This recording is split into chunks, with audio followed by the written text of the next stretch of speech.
বিবাহিত পুরুষ যদি বিবাহিত নারী যদি জিনা করে, অনেক বাবারা আছেন যারা মাসকে মাস নদীতে মাছ ধরেন, বিবি দিকে পরক্রিয়ার মধ্যে পড়ে যায়।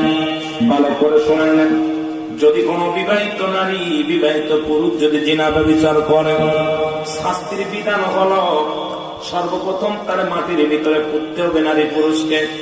এই বুক পর্যন্ত মাটির ভিতরে পোতা লাগবে, এরপরে কঙ্কার মারতে হবে, পাথর সুরে মারতে হবে, যতক্ষণ পর্যন্ত মৃত্যুবরণ করবে না।